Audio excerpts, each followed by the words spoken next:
A história do futebol na Rússia. Ei, povo, tudo certo com vocês? Bom, espero que sim. Hoje vou contar para vocês a história do futebol da Rússia e União Soviética, mas antes quero pedir para você se inscrever e deixar o like aí porque deu um trabalhinho fazer as pesquisas todas. Bom, vamos lá. A primeira apresentação futebolística na terra do czar aconteceu em 1893, em São Petersburgo. A primeira partida de futebol entre clubes foi um amistoso entre dois times com nomes incompreensíveis. Bom, em 1901 surge o primeiro campeonato. A Liga de Futebol de São Petersburgo, da qual eu não achei o campeão. De toda forma, em 6 de janeiro de 1912 foi criada a VFS, que se filiou à FIFA em junho desse mesmo ano. Ainda em 1912 a Rússia joga a sua primeira Olimpíada, em Estocolmo, na Suécia. Bom, os russos não ficaram nem em quarto lugar, e também não consegui achar a colocação deles. Bom, a VFS passou a organizar um campeonato nacional entre equipes representantes de cidades. São Petersburgo venceu em 1912 e Odessa venceu em 1913, mas com a Primeira Guerra Mundial o campeonato e o futebol russo em geral ficaram bem quietos. Em 1923 é criado o Campeonato Soviético de Futebol, onde Moscou saiu com o título. Mas o campeonato passou a ser organizado oficialmente e de maneira praticamente ininterrupta em 1936 apenas.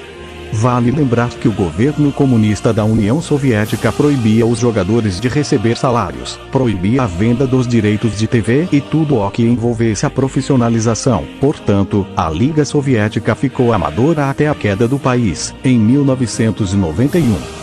Bom, naqueles tempos a maioria dos clubes tinham ligação com alas do governo. Por exemplo, o Lokomotiv sempre foi ligado aos ferroviários. O Torpedo sempre foi estreitamente ligado aos trabalhadores automobilísticos. O Dinamo era ligado ao exército e o KSK ao Ministério do Interior e à Polícia Secreta. Entre todos os clubes russos o mais poderoso era o Spartak, que, por incrível que pareça, não pertencia a nenhuma organização, e era tido como o time do povo. Os jogadores e torcedores do Spartak foram enormemente perseguidos pelo Kremlin, mas o clube se manteve firme.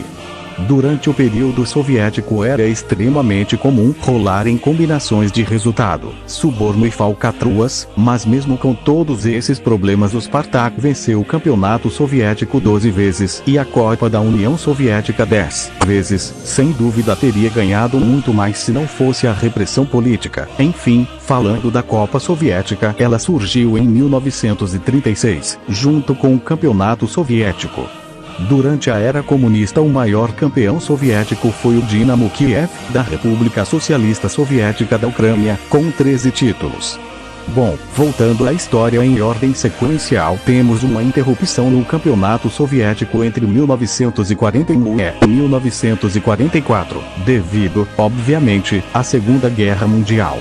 Após a vitória soviética contra os alemães na frente oriental, o campeonato soviético retornou, mesmo com o conflito tendo terminado apenas em 1945. Enfim, até 1960 todos os campeões eram da República Socialista Soviética da Rússia, provavelmente sob influência do Kremlin, mas enfim, em 1961 tivemos o primeiro campeão não russo, o famoso e bem-sucedido Dinamo de Kiev. Durante os próximos anos, isso se tornou cada vez mais comum. Times da Bielorrússia e da Geórgia também alcançaram o título, obviamente, a contragosto do governo soviético.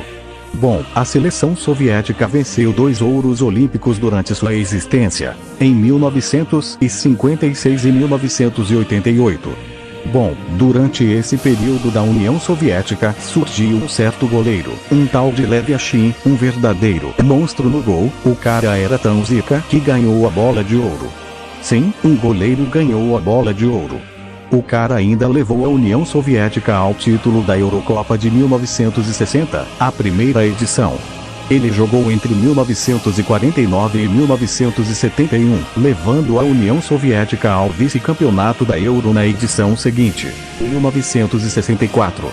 Te afirmo que naqueles anos a seleção soviética estava entre as melhores do mundo, e a Shin também ganhou o ouro olímpico de 1956 e ganhou, pelo seu clube, o Dinamo Moscou, 6 campeonatos soviéticos e 3 Copas da União Soviética.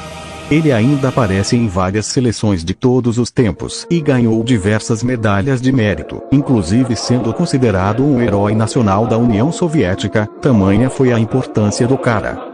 Bom, tudo muito lindo no futebol soviético, apesar de suas falhas e perseguições falcatruas, enfim, bom, mas, como todo mundo sabe, a União Soviética caiu em 1991.